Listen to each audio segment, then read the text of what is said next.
कुमार राठोड यांना विनंती करते। आजच्या कार्यक्रमाचे अध्यक्ष सन्माननीय पोलीस आयुक्त ठाणे शहर श्री आशुतोष डोंगरे यांचं आपण स्वागत करत आहोत। सर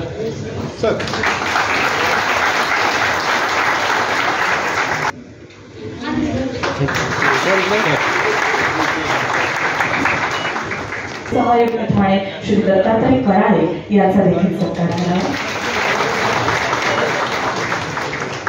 त्याचवेळी सन्माननीय अपर पोलीस आयुक्त पश्चिम प्रादेशिक विभाग डॉक्टर महेश पाटील यांचा देखील आपण स्वागत करून सन्मान करावा।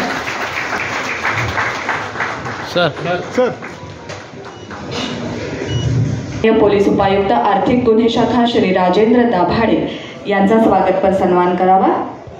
श्री मंदार जवळे यांना पुन्हा एकदा सन्माननीय पोलीस उपायुक्त मुख्यालय 2 श्री सुभाष गुरसे यांचा देखील आपण सत्कार करावा ही विनंती। श्री मंदार जवळे सहाय्यक पोलीस आयुक्त भिवंडी विभाग यांना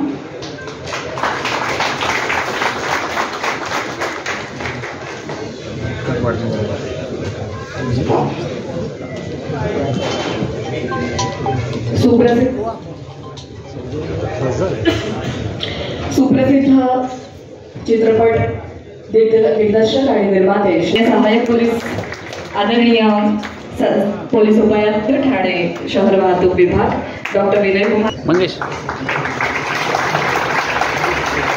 मान्यवर नाथन यांना मी व्यासपीठावर येण्याची विनंती करते आणि आदरणीय डॉक्टर विनय कुमार राठोड यांना विनंती करते की आपण आदरणीय डॉक्टर विश्वनाथन यांचा देखील स्वागत करतो।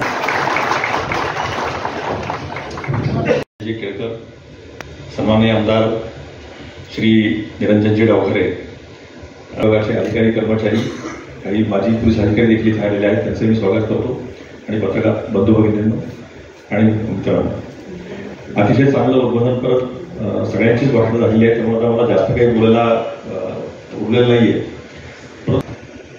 2023 मध्ये मृत्यू भारतामध्ये झालेले आहेत, ती जर आपण आकडेवारी काढली तर एका दिवशी जवळजवळ 492 अपघातामध्ये मृत्यू झालेले आहेत आणि ते मोस्टली आपण म्हणतो त्याप्रमाणे मोस्टली अवॉइडेबल आहे की हे टाळता आले असते, टाळू शकलो असतो, परंतु इतक्या मोठ्या प्रमाणामध्ये जर मृत्यू व्हायला लागले त्याच्यावर आपण गांभीर्याने घेतलं पाहिजे। म्हणूनच हा सुरुवातीला आठवडा त्याच्यानंतर पंधरवडा झाला आणि त्यानंतर मग महिनाभर की हा अवेअरनेस त्याच्यामध्ये यायला पाहिजे, हा आपला मुद्दा आहे।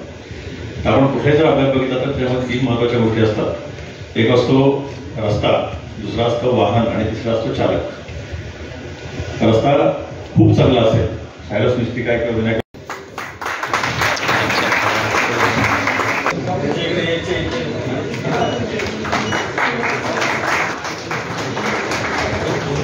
श्री आशुतोष डोंगरे यांनी रस्ता सुरक्षा अभियान 2024 याचं या वर्षीच्या लोगोचं अनावरण करावं ही विनंती आदरणीय पोलीस आयुक्त ठाणे शहर श्री आशुतोष डोंगरे यांच्या हस्ते। रस्ता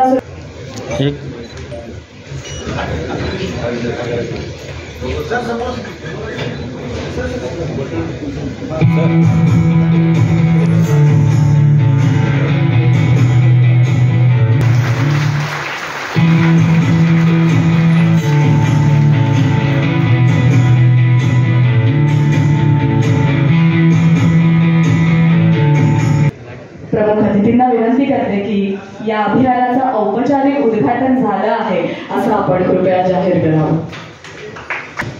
34व्या रस्ता सुरक्षा अभियान 2024 याचं औपचारिकरित्या उद्घाटन झालं असं मी जाहीर करतो। संदेश परिणामकारक जर आपण रील्सच्या माध्यमाने करू शकलो तर या स्पर्धेचा उपयुक्तता खूप चांगली होईल असे आम्हाला वाटते। याच्या जोडीला आम्ही आमच्या सोशल मीडिया सेलद्वारे आम्ही तयार केलेले रील्स जे आहेत त्यांचा सुद्धा आम्ही जास्तीत जास्त प्रसार करणार।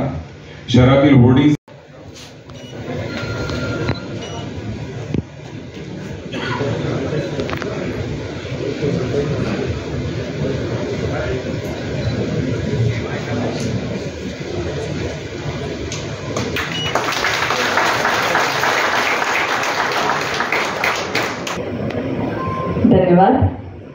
मान्यवरांना विनंती की आपण कृपया स्थानापन्न व्हावं.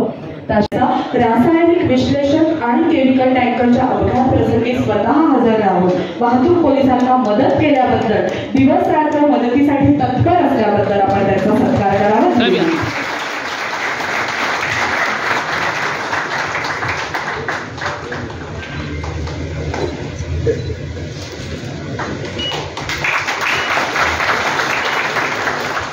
स्वागत सत्कार करावा.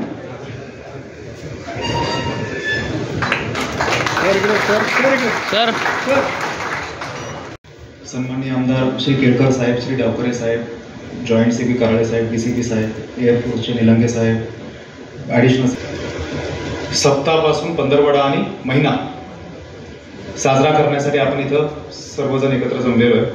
मी सर्वप्रथम डीसीपी साहेबांचं आणि सीपी सरांचं अभिनंदन करतो की त्यांनी पुस्तकं दिली बुकेच्या ऐवजी. सो हे फार चांगला पायंडा आहे.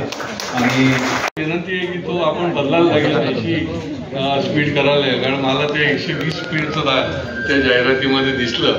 परंतु तिथून सुखद प्रवास करता येईल हे देखील आपण बघू. या रस्ता सुरक्षेच्या निमित्ताने मी खूप शुभेच्छा देतो आणि माझं मनोगत पूर्ण करतो. युरोपमध्ये खूप स्ट्रिक्टली नियम पाळले जातात. मला एक चांगलं आठवतं, शनिवारची म्हणजे शनिवारच्या रात्रीचा उत्तर शनिवार सुरू झाला, शुक्रवार संपल्यानंतरचा शनिवारचा दिवस. युरोपमध्ये शनिवार रविवार सुट्टी असते आणि नॉर्मली असं असतं की शुक्रवारी लोक पबमध्ये जातात, जे काही मजा करायची करतात, 2 दिवस आराम करतात. तर शनिवारच्या पहाटे 5 वाजता मॉर्निंग वॉकला म्हणून बाहेर पडलो.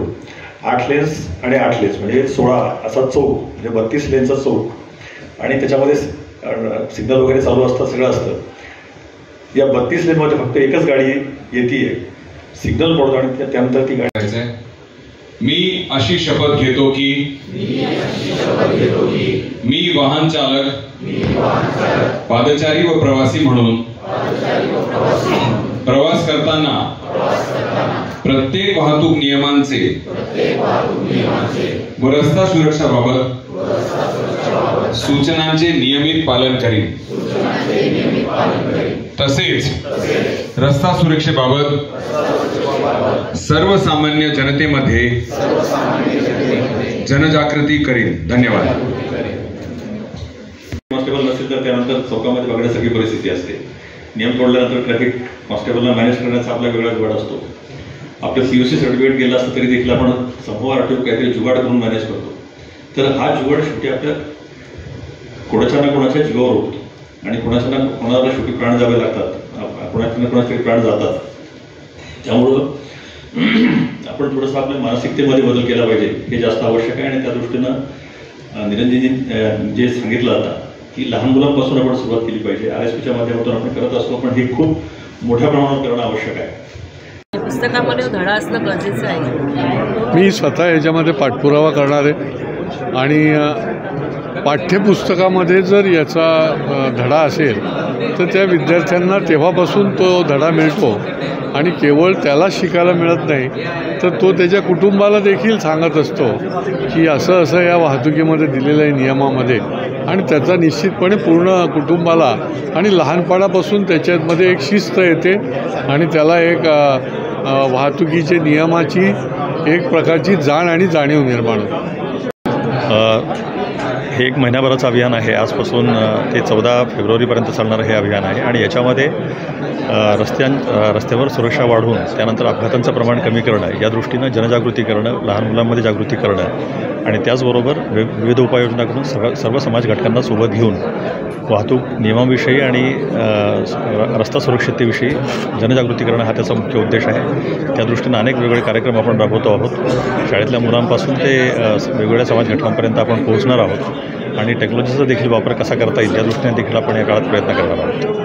सर, अनेक जे आहे अपघातांमध्ये मृत्यू पावतात, जेणेकरून ते रस्त्यावरच्या नियमांचे पालन करणं त्यांना काय वाहतुकीच्या नियमांचं पालन करणं हे केवळ म्हणजे ही काही असं एक जबरदस्ती नाही आहे, परंतु ते आपल्या सर्वांच्या सुरक्षिततेसाठी आणि त्यानंतर आपलं शहर आणि शहरामधल्या सर्वांनाच होणारा त्रास कमी होण्यासाठी सर्वांनी नियम पाळणं आवश्यक आहे. आणि केवळ दंड करून हे होईल असं नाही, परंतु तरी देखील जनजागृती करणं आणि त्यानंतर प्रत्येकाने आपापली जबाबदारी समजून घेऊन त्याप्रमाणे वागणं हे याच्यामध्ये अपेक्षित आहे. सर, तुम्ही एक मुद्दा मांडला की स्थानिकांना विश्वासात घेऊन वाहतुकीचे जे काही प्रयोग करायचे असतात ते करावेत, पण सध्या तरी ठाणे शहरामध्ये असं काही होताना दिसत नाही. हे सुरू केलेलं आहे, पण मोठ्या प्रमाणावर नाही. त्याला पण बराचसा मेंटल ब्लॉक असतो. मी साहेबांना सांगत होतो मेंटल ब्लॉक असतो, पण तो आपण केलं सुरू आणि होऊन जाईल. आणि दुसरं म्हणजे जे आपण डेव्हलपमेंटसाठी गुलाबी रंगाच्या पट्ट्या मारल्या त्या म्हणण्यावर त्यांचं रंग उडलं हो आहे. त्या कृष्ण साहेबांना माझं बोलणं झालेलं आहे. आपण ते हे करतो. थँक्यू. आजपासून रस्ता सुरक्षा अभियानाला सुरुवात झाली आहे. मी ठाणेकरांना आवाहन करीन की या निमित्ताने या अभियानामध्ये प्रबोधन तर होतं, जागरूकता निर्माण होते, परंतु लोकांनी देखील याच्यामध्ये सहभागी व्हावं. लोकांनी देखील शेवटी आपला ठाणं आहे, आपल्या ठाण्यामध्ये हा सुरक्षित प्रवास होण्याकरता लोकसहभाग देखील माझ्या दृष्टीने महत्त्वाचा आहे आणि त्याच्यामुळे पब्लिक पार्टिसिपेशनमधनंच याच्यामधनं लोककल्याण होत असतं. तर मी या सुरक्षा अभियानामध्ये ठाणेकरांनी देखील सहभागी व्हावं. त्यांच्या देखील काही सूचना असतील तर त्या ट्रॅफिकला द्याव्यात आणि जेणेकरून ठाण्याचा प्रवास जो आहे, ठाण्याचा जो वाहतुकीचा जो भाग आहे, जो अनेक वेळेला आपल्याला जामिंगला तोंड द्यावं लागतं, तर ते हलका होईल आणि या माध्यमातून सगळ्यांनी मिळून याच्यामध्ये सहभागी होऊन हा प्रवास जो आहे तो आपण सुकर करूया. रस्ता सुरक्षा अभियान याची आज सुरुवात होते आणि महिनाभर हा अभियान आहे.